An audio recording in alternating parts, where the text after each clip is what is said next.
हिंदी में यूपीएससी की तैयारी से संबंधित प्रोग्राम्स को देखने के लिए सब्सक्राइब करें स्टडी IQ IAS हिंदी।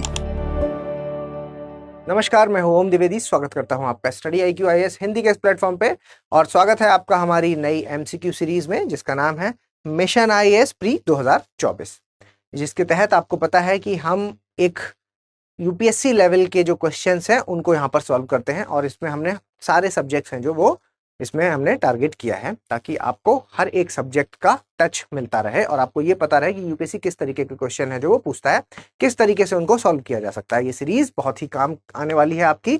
अगर आप अपना स्कोर बढ़ाना चाहते हैं तो लगातार आपको ये सीरीज अभी से लेकर के प्री तक फॉलो करनी पड़ेगी।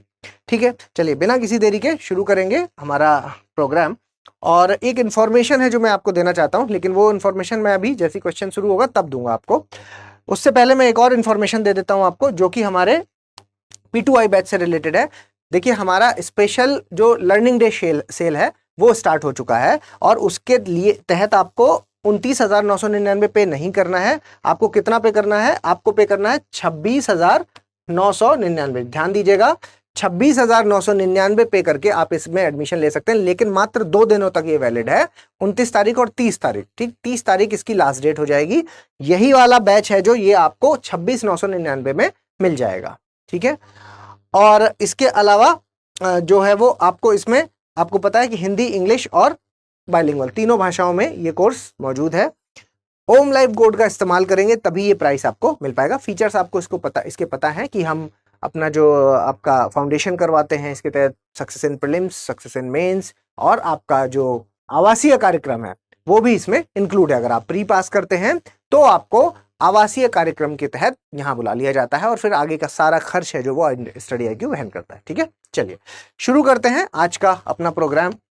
और मैं जो इन्फॉर्मेशन देना चाहता था वो क्या है, देखिए बहुत सारे बच्चों के मुझे मैसेजेस और मेल मुझे टेलीग्राम वगैरह पे मिल रहे हैं, जिसकी वजह से मुझे ये पता चल रहा है कि बहुत ज़्यादा चिंता में आ गए हैं आप लोग कि कैसे सही नहीं हो रहे हैं सर, 3 ही सही हुए सर, 4 ही सही हुए। इस तरह की काफ़ी समस्याएं आ रही हैं जो कि टीम ने भी मुझे बताया कि कई सारे जो कमेंट्स हैं वो इस तरीके से आ रहे हैं। ठीक है, तो मैं सोच रहा हूं कि अगर मैं आपको ये बता दूं कि मैं किस क्षेत्र से बनाना जा रहा हूं क्वेश्चन, ठीक है, ये क्वेश्चन है जो वो अगले दिन का किस क्षेत्र से बनेगा, तो शायद आप उसको पढ़ के आएंगे। देखिए, आपको पता है, जो नए बच्चे हैं मैं उनको बता देता हूं कि इसमें हम क्या क्या सब्जेक्ट्स हैं जो वो कवर कर रहे हैं। तो देखिए, हम इसमें एंशिएंट इंडिया कवर कर रहे हैं। ठीक है, एंशिएंट है आपका, मिडाइवल है आपका, मॉडर्न है, ये तीनों हैं इसके अंदर। इसके अलावा आपको, क्योंकि ये स्टैटिक वाला है, ठीक है, तो इसलिए इस पे ध्यान दीजिएगा। यहाँ पर एंशिएंट, मिडाइवल और मॉडर्न। उसके अलावा आपका जो ज्योग्राफी वाला पोर्शन है, ज्योग्राफी से भी हम क्या कर रहे हैं, आपका फिजिकल ज्योग्राफी को अलग किया है, आपका वर्ल्ड ज्योग्राफी अलग किया है और इसके अलावा आपका जो इंडियन ज्योग्राफी है उसको हमने अलग किया है। ठीक है, इसके अलावा ज्योग्राफी, हिस्ट्री हो गया, ज्योग्राफी हो गया और पॉलिटी। ठीक है, पॉलिटी में आप इसको भी 2 पार्ट में पढ़िए, इसको एक सुप्रीम कोर्ट तक और एक सुप्रीम कोर्ट के आगे।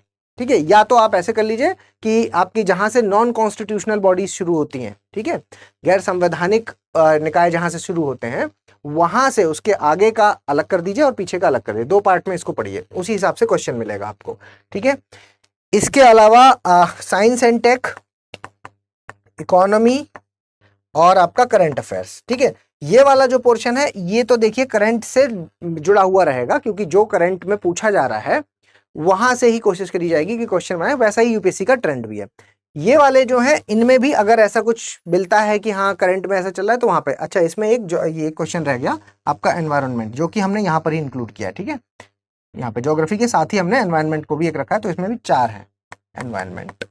ठीक है, तो ये ध्यान दीजिएगा, एनवायरनमेंट भी इसमें, पर्यावरण भी है जो वो शामिल है। अब आपको ये कैसे पता चलेगा कि कल मैं क्या पढ़ाने वाला हूं, तो अभी फिलहाल आज कल के लिए आप ये समझ लीजिए कि इस वाले पोर्शन से आपको उसी थीम से पढ़ के आना है जिस थीम को मैं आज कवर करने वाला हूं। जैसे हिस्ट्री का पहला क्वेश्चन आपको जैन से दिख रहा है, तो जैनिज्म से अगर आपको ये क्वेश्चन दिख रहा है तो कल भी आपको जैनिज्म से मिलने वाला है क्वेश्चन। ठीक है, तो इसलिए आज के लिए तो यही है, फिर आगे का मैं बाद में बताऊंगा, लेकिन फिलहाल है जो वो ये है कि कल मैं इन्हीं थीम्स पर क्वेश्चन बनाने वाला हूं, तो आप पढ़ के आइएगा। आपको पता है कि हम कोशिश करते हैं कि पूरा यूपीएससी जैसा ही बिल्कुल पैटर्न रहे, उसी थीम पर हम काम कर रहे हैं आगे। ठीक है, अगर आप इसको डेली फॉलो करेंगे तो बिल्कुल मैं गारंटी के साथ कह सकता हूं कि आपको बहुत फायदा मिलने वाला है, बहुत ज्यादा फायदा मिलने वाला है। सारी थीम्स हैं जो वो हम इसमें कवर करेंगे और कोशिश करेंगे कि हर एक मतलब पोर्शन है जो हर एक चैप्टर है उसमें सिक्वेंशियली ही चलें ताकि आपका साथ साथ कवर भी होता चले, है ना, चैप्टर भी साथ साथ कवर होते चले। तो ये भी एक है प्रोसेस, जैसे कि अभी जैन है तो उसके बाद जैसे जैसे हिस्ट्री में चैप्टर आएंगे वैसे वैसे ही आपको भी क्वेश्चन मिलेंगे, ठीक है। तो ऐसे आपको करना है इसको। चलिए शुरू करते हैं और पहला क्वेश्चन देख लेते हैं। पहला क्वेश्चन किस चीज से संबंधित है? जैन धर्म से संबंधित है। जैन धर्म से संबंधित निम्नलिखित कथनों पर विचार करें। जैन धर्म में देवताओं के अस्तित्व को स्वीकार किया गया है। जैन धर्म संसार की वास्तविकता को स्वीकार करता है पर सृष्टिकर्ता के रूप में ईश्वर को नहीं स्वीकारता है, ठीक है। उपर्युक्त में से कौन सा कथन सत्य है बताइए। पेपर पेन लेकर के बैठे हैं ना, पेपर पेन लीजिए, आंसर अपना लिखिए, ABCD जो भी आपका आंसर है वो लिखिए, फिर उसके बाद एक्सप्लेनेशन को सुनिए और फिर मार्क कीजिए कि सही हुआ या गलत हुआ, ठीक है। देखिए, जैन धर्म ने देवताओं के अस्तित्व को स्वीकार किया है, ठीक है। तो ये स्टेटमेंट सही है क्योंकि उन्होंने यहां पर, मैंने ये नहीं कहा, अब आपके दिमाग में आ रहा होगा सर कि जैन धर्म तो नास्तिक दर्शन है और भारत में 3 नास्तिक फेमस दर्शन है, जैन धर्म और बुद्ध धर्म और आपका चारवाक, ठीक है। जैन बुद्ध चारवाक, ये 3 है क्या? नास्तिक है। और यहां पर कहा जा रहा है कि देवताओं के अस्तित्व को स्वीकार किया है, तो यहां अस्तित्व की बात हो रही है। क्योंकि आपको ये बात पता होनी चाहिए कि जैनिज्म में एक थ्योरी चलती है स्यादवाद की थ्योरी, जिसमें वो किसी भी एक्सट्रीम को फॉलो नहीं करते, मिडिल पाथ को फॉलो करते, ठीक है। स्यादवाद की थ्योरी, ये शब्द तो सुना है ना आपने, है ना, स्यादवाद। चलिए अगला देखते हैं। तो ये स्टेटमेंट सही हो गया। जैन धर्म संसार की वास्तविकता को स्वीकार करता है, बिल्कुल सही बात है, संसार की वास्तविकता को स्वीकार करता है पर सृष्टिकर्ता के रूप में ईश्वर को नहीं मानता, ये स्टेटमेंट भी सही है। क्योंकि जैसे कि आपको पता है हिंदू धर्म में क्या माना जाता है कि इस सृष्टि की रचना किसने की है? ईश्वर ने की है, तो वो ईश्वर को नहीं करता। यही कंफ्यूजन होगा कि अगर आपको ये, आप अगर इसको पढ़ेंगे तो आपको लगेगा कि यहां पर अगर ये स्टेटमेंट सही है कि ईश्वर को नहीं मान रहे तो यानी कि ये गलत होना चाहिए, देवताओं के अस्तित्व को मान रहे।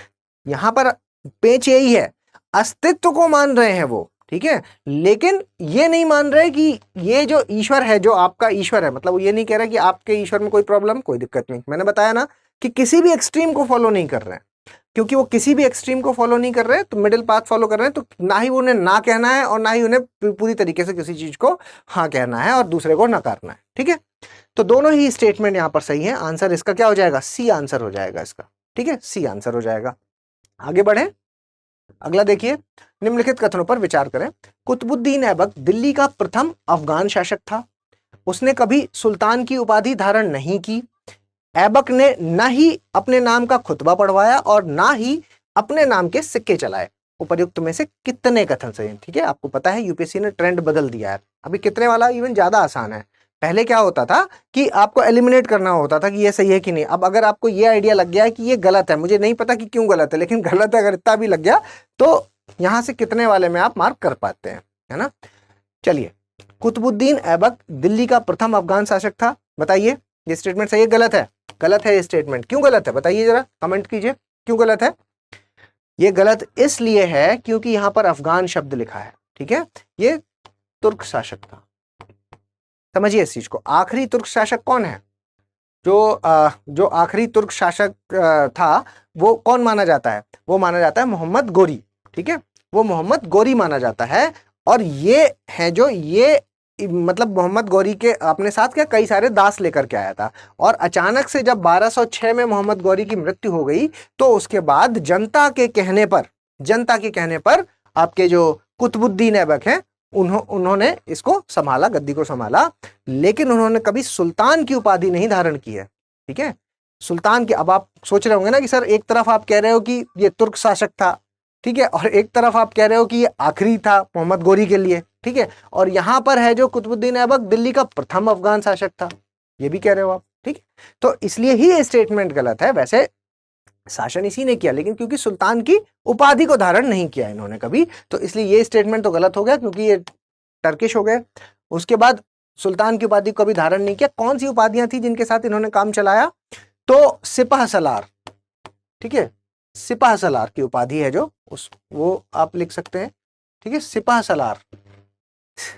सलार की उपाधि है जो उसको उन्होंने धारण किया। और इसके अलावा मलिक, ठीक है, ये अलग से भी पूछा जा सकता है, इसलिए इसको लिख लीजिएगा, याद रखिएगा।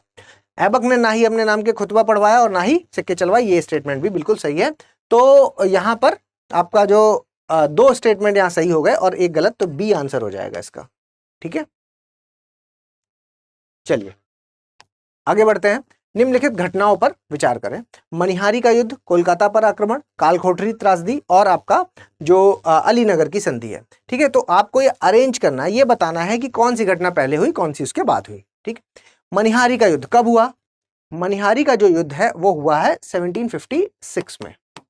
1756 में हुआ है, और ये फेमस क्यों है? क्योंकि इसमें सिराजुद्दौला ने जो शौकत जंग है उनको हराया था और फिर बाद में उनकी हत्या कर दी थी। ठीक है, कोलकाता पर अधिकार है जो, वो आपका 15 जून 1756 में हुआ है।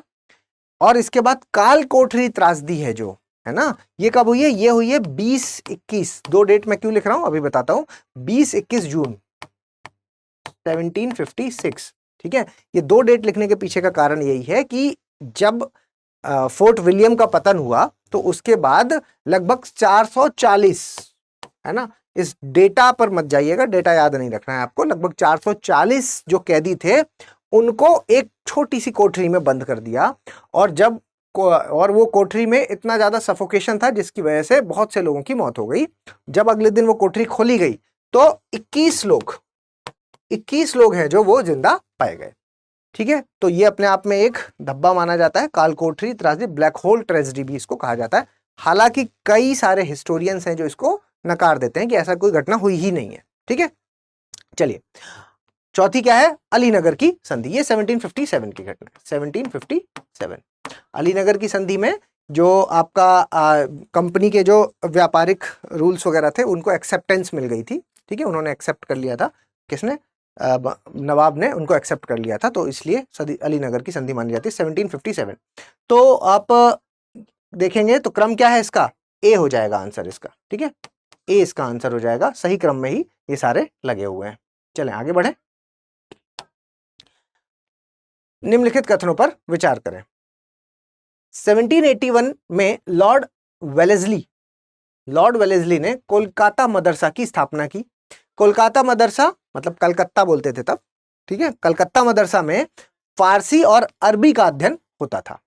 कौन सा स्टेटमेंट सही है इनमें से? बताइए, इनमें से कौन सा स्टेटमेंट सही है? देखो, पहला स्टेटमेंट अगर आपको ये पता है कि कोलकाता मदरसा, कलकत्ता मदरसा है जो, उसकी स्थापना किसने करवाई थी? वॉरेन हेस्टिंग्स ने। ठीक है, वॉरेन हेस्टिंग्स ने करवाई थी। अगर ये पता है तब तो बहुत बढ़िया, अगर मान लो ये नहीं पता तो भी इस स्टेटमेंट को आप गलत घोषित कर सकते हैं, क्योंकि यहां पर क्या लिखा है? 1781, और ये क्या है? लॉर्ड वेलेस्ली का टाइम क्या है? 1799 से 1805, है ना, ये वाला टाइम है। तो ये तो वैसे ही गलत हो गया। ठीक है, तो इतना तो कम से कम पता होना चाहिए कौन किसका क्या टाइम पीरियड है। तो मतलब बेसिक फैक्ट, आप जब हिस्ट्री पढ़ते हैं तो ये चीज, इवन अगर आप स्पेक्ट्रम पढ़ रहे हैं तो लास्ट में पूरी एक टेबल दी हुई है। ठीक है, तो उस टेबल को याद कर लीजिए, उस टेबल में किसके साथ किसके समय में क्या क्या घटनाएं हुई ये भी लिखा हुआ है। ठीक है, वो बड़ी काम की टेबल है। चलिए, और इसके बाद क्या है? कोलकाता मदरसा में फारसी और अरबी का अध्ययन होता था, तो ये स्टेटमेंट सही है, आंसर हो जाएगा इसका बी। आगे बढ़े। निम्नलिखित कथनों पर विचार करें। कोपलर ने हेलियोसेंट्रिक अवधारणा का प्रतिपादन किया, और कोपरनिकस के अनुसार ग्रह सूर्य की परिक्रमा दीर्घवृत्ताकार कक्षा में करते हैं। बताइए कौन सा स्टेटमेंट इसमें सही है? बताइए जल्दी। देखिए, हेलियोसेंट्रिक अवधारणा है जो, ये किसकी है? ये है आपके कोपरनिकस की। ठीक, ये कोपरनिकस की है। तो हेलियोसेंट्रिक अवधारणा है क्या? हेलियोसेंट्रिक अवधारणा का मतलब हो गया कि सन है जो, सूर्य है जो, वो बीच में है और पृथ्वी तथा जो अन्य ग्रह हैं वो उसके चक्कर लगाते हैं। ठीक, तो ये आपकी हेलियोसेंट्रिक व्यू हो गया। किसका? ये कोपरनिकस का है ये अवधारणा। इसके अलावा केपलर की थ्योरी क्या है? केपलर के अनुसार जो ग्रह है वो सूर्य की परिक्रमा दीर्घवृत्ताकार कक्षा, जियोइड शेप में करते हैं। मतलब वृत्त में नहीं लगाते, गोले में नहीं घूमते हैं, वो किस शेप में घूमते हैं? जियोइड बोलते हैं शेप को, है ना, जो आपका इक्लिप्स के होता है ना, इस तरह वाला ये जो शेप है, इसमें ऐसा ही तो है, सर्कुलर तो है नहीं है। तो वैसे इन्होंने यही कहा है कि वो सर्कुलर फॉर्म में नहीं घूमते, गोले में नहीं घूम रहे हैं, वो किसमें, दीर्घवृत्ताकार में घूम रहे हैं। ठीक है, गोला है जो वो थोड़ा इक्लिप्स की फॉर्म का है। ठीक है, इस तरह से है, एलिप्टिकल, सॉरी इक्लिप्स बोल रहा हूं मैं, एलिप्टिकल फॉर्म में। ठीक है, ये वाला।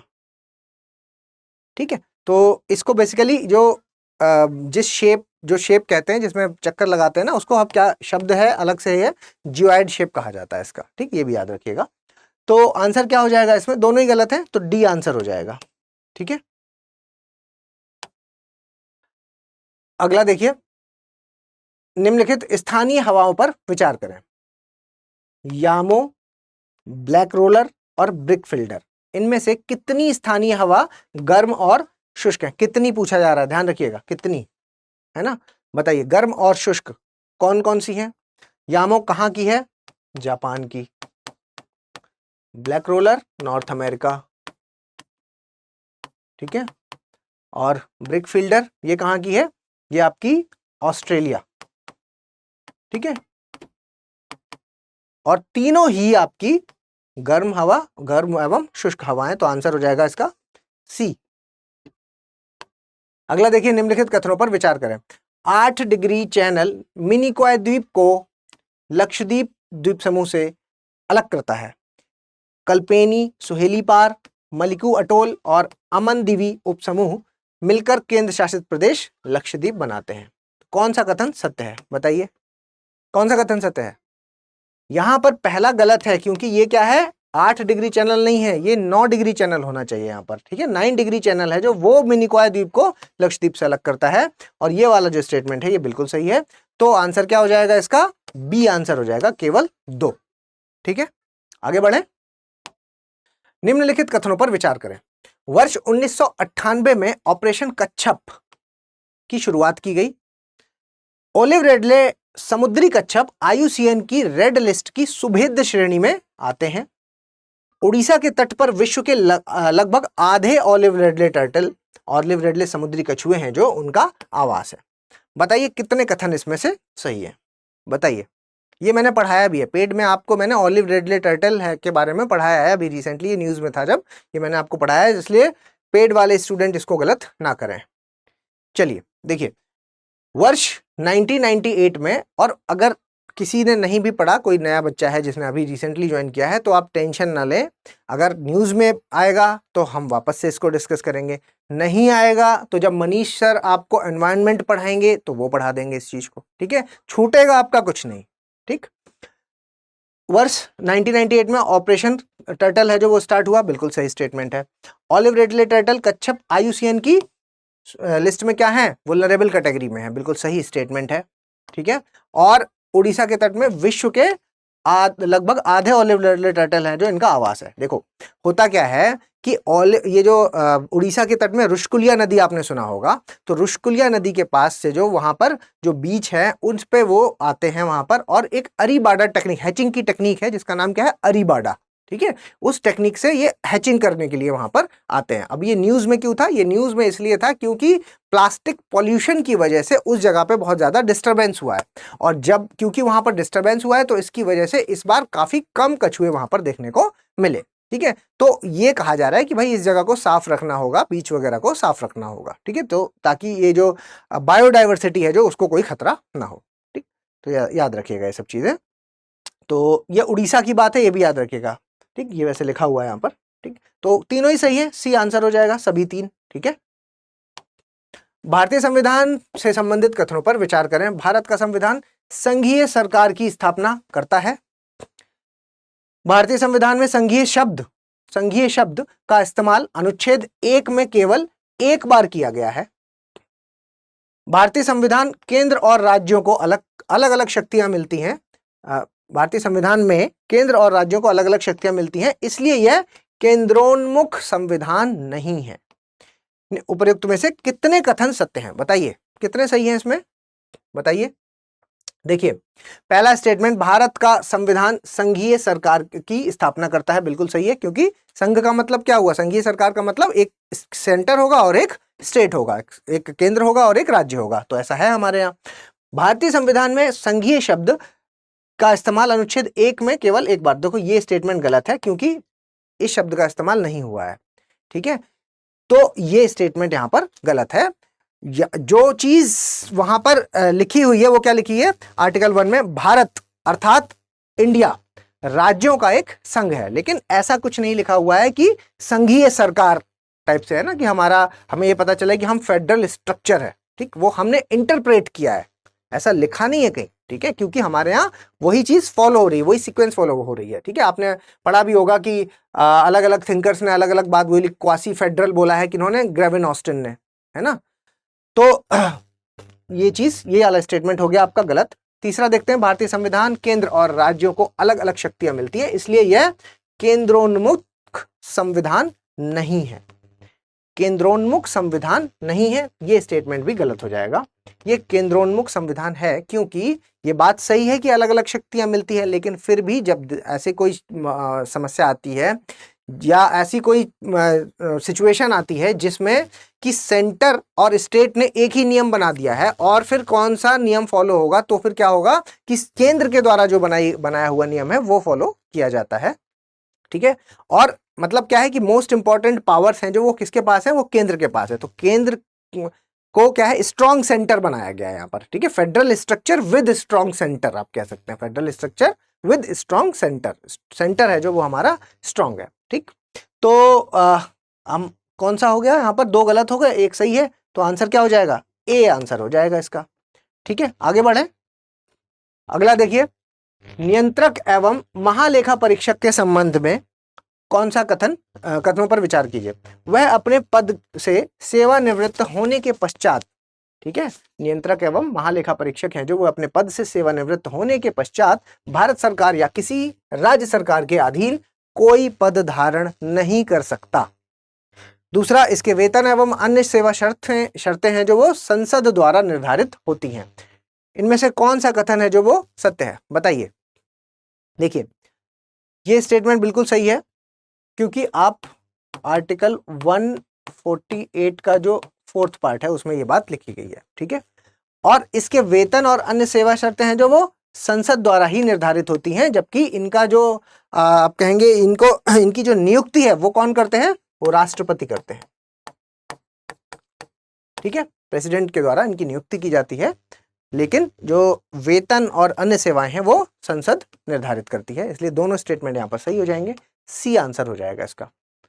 आगे बढ़े, निम्नलिखित कथनों पर विचार करें। स्वीकार्य परंपरा के अनुसार सुप्रीम कोर्ट का न्यायाधीश बनने के लिए न्यूनतम 55 वर्ष होना अनिवार्य है, ठीक है, होना चाहिए। उसके बाद दूसरा देखिए, 15वें संविधान संशोधन द्वारा उच्चतम न्यायालय के न्यायाधीशों की अधिकतम आयु 62 वर्ष से बढ़ा करके कितनी कर दी गई, 65 कर दी गई। इनमें से कौन सा कथन सत्य है।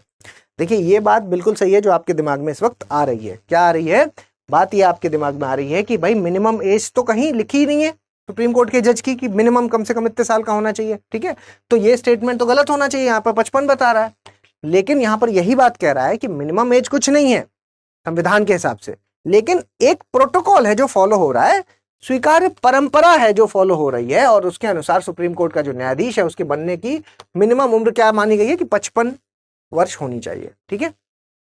और यह बात भी सही है कि 15वें संविधान संशोधन द्वारा उच्चतम न्यायालय के न्यायाधीशों की अधिकतम आयु जो है वो 62 से बढ़ा करके 65 कर दी गई थी। दोनों स्टेटमेंट सही है, सी आंसर हो जाएगा यहां पर, ठीक है। आगे बढ़े, पार्कर सोलर प्रोब के संदर्भ में निम्न कथनों पर विचार करें। पार्कर सोलर प्रोब मिशन को यूरोपियन अंतरिक्ष एजेंसी के द्वारा लिविंग विद अ स्टार कार्यक्रम के तहत अगस्त 2018 में लॉन्च किया गया था। मानव इतिहास में यह पहली बार है जब कोई अंतरिक्षयान सूर्य के इतने करीब पहुंचा हो। पार्कर सोलर प्रोब मिशन का मुख्य उद्देश्य अंतरिक्ष में चुंबकीय बल, प्लाज्मा कोरोना, सौर पवन और सौर तूफान आदि का अध्ययन करना है। मतलब सन से रिलेटेड जितनी भी चीजें हैं, उसका कोरोना हो गया, उसकी पवनें हो गई, उसका सोलर फ्लेयर जो बोलते हैं, वो हर एक चीज है जो उसका अध्ययन करना है। तो बताइए इसमें से कितने कथन है जो वो सही है, ठीक है। देखिए, पहला है जो वो गलत हो जाएगा, क्योंकि ये किसका मिशन है, ये नासा का मिशन है, ठीक है, ये नासा का मिशन है, और यहां पर क्या लिखा हुआ है, यूरोपियन स्पेस एजेंसी का, ठीक, तो ये गलत हो जाएगा। बाकी ये दोनों हैं जो स्टेटमेंट ये सही है, ठीक। तो आंसर क्या हो जाएगा इसका, बी हो जाएगा। ठीक है, क्योंकि इसका जो एम है वो यही है कि सन से रिलेटेड हर एक चीज की आपको स्टडी करना। ठीक है, इसके अलावा जो ये पहली बार ऐसा हुआ है कि अंतरिक्ष यान सूर्य के इतने पास पहुंच पाया है, ये वाला। ठीक, तो बी आंसर। आगे बढ़े, इलेक्टोरल बॉन्ड्स। ठीक है, इलेक्टोरल बॉन्ड्स हैं जो, उसके संदर्भ में कुछ कथन है, देखते हैं क्या है। इलेक्टोरल बॉन्ड्स को सभी भारतीय सरकारी बैंक द्वारा जारी किया जा सकता है। दूसरा है, इलेक्टोरल बॉन्ड्स जनवरी, अप्रैल, जुलाई और अक्टूबर के महीने में 10 दिन की अवधि के लिए खरीद के लिए उपलब्ध होते हैं। ठीक है, बताइए।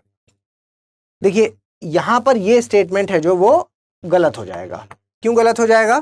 क्योंकि यहां पर लिखा हुआ है कि सभी बैंक भारतीय सरकारी बैंक है, सभी भारतीय सरकारी बैंक है। ठीक है, जबकि ये पावर सिर्फ अभी एसबीआई के पास है। और क्या डिनोमिनेशन है, किस डिनोमिनेशन में वो निकालते हैं? तो 1000, 10,000। ठीक है, पेड वाले बच्चों को याद आ रहा होगा, ये मैंने लिख के बताया था आपको। उसके अलावा आपका 1 लाख, 10 लाख और 1 करोड़। ठीक है, इस डिनोमिनेशन में निकाले जाते हैं। ठीक, तो ये स्टेटमेंट है जो, ये पहला वाला गलत हो गया।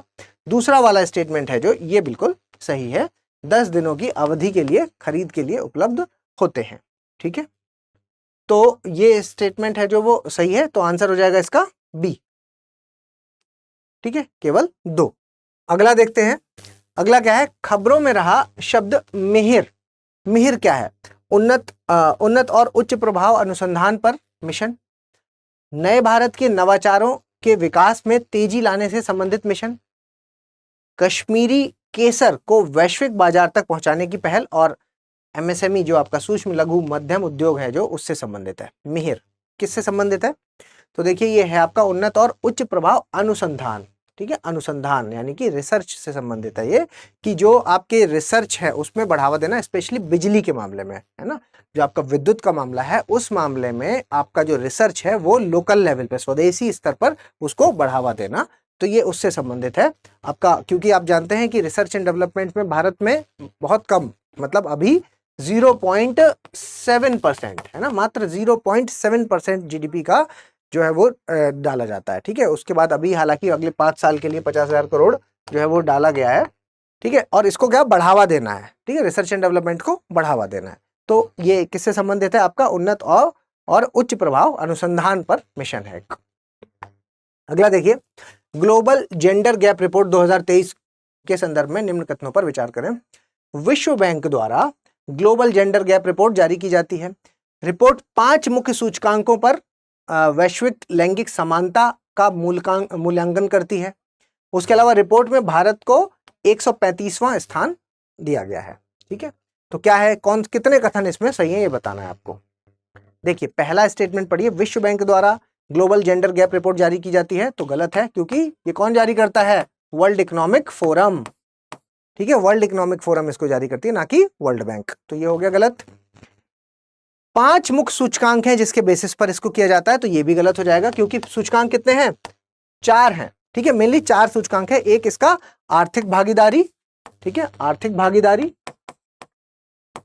आर्थिक भागीदारी, ठीक है, और दूसरा क्या हो जाएगा? दूसरा हो जाएगा आपका शिक्षा का अवसर, शिक्षा का अवसर। तीसरा हो जाएगा आपका स्वास्थ्य एवं उत्तरजीविता, यानी कि हेल्थ एंड सर्वाइवल, स्वास्थ्य एवं उत्तरजीविता। ठीक है, यानी कि हेल्थ एंड सर्वाइवल। और जो चौथा सूचकांक है वो क्या है? राजनीतिक सशक्तिकरण, पॉलिटिकल एम्पावरमेंट। ठीक है, पॉलिटिकल एम्पावरमेंट यानी कि राजनीतिक सशक्तिकरण, पॉलिटिकल एम्पावरमेंट। ठीक है, तो ये 4 सूचकांक है, ना कि 5। यहाँ पे 5 लिखे हैं, तो ये भी आपका गलत हो गया। और रिपोर्ट में 135वां स्थान इसको दिया गया है, तो ये स्टेटमेंट भी गलत हो जाएगा, क्योंकि इसका स्थान को क्या है? 127वां। ठीक है, ये 2022 में थी 135, 2022 में। ठीक है, अभी 2023 की बात हो रही है तो 127। ठीक है, कितने कथन सही हैं इसमें से? कोई भी सही नहीं है, तो आंसर डी हो जाएगा। ठीक है, चलिए आगे बढ़े। ये देखिए, ये स्लाइड है जिसमें आपके आंसर्स दिए गए हैं और आप इससे अब टिक कर सकते हैं कि जो भी आपने आंसर अभी लगाया है अपने पेपर से मैच करिए, और फिर मुझे आप इसको पॉज कर दीजिए वीडियो को और इसके साथ मैच करिए, और फिर अपना स्कोर है जो वो मुझे कमेंट बॉक्स में बताइए कितना आपका स्कोर है, और जो भी सजेशन आप देना चाहें वो मुझे आप दे सकते हैं। इसके अलावा ये जो फाइल है ये कहाँ से मिलेगी? सबसे इंपॉर्टेंट चीज़ कि ये फाइल है जो वो आपको टेलीग्राम से मिल पाएगी, और टेलीग्राम मेरा ये है, ये QR कोड है, इसको स्कैन करके सीधे भी आप पहुंच सकते हैं। इसके अलावा ओम द्विवेदी स्टडी IQ, ये सर्च करेंगे ओम द्विवेदी स्टडी IQ तो भी आप पहुंच जाएंगे वहां पर। ठीक है, तो यहाँ से आप इसको डाउनलोड कर सकते हैं और इसको सॉल्व कर सकते हैं। जल्दी मिलेंगे अगले लेक्चर में, तब तक के लिए धन्यवाद। हिंदी में UPSC की तैयारी से संबंधित प्रोग्राम्स को देखने के लिए सब्सक्राइब करें स्टडी IQ IAS हिंदी।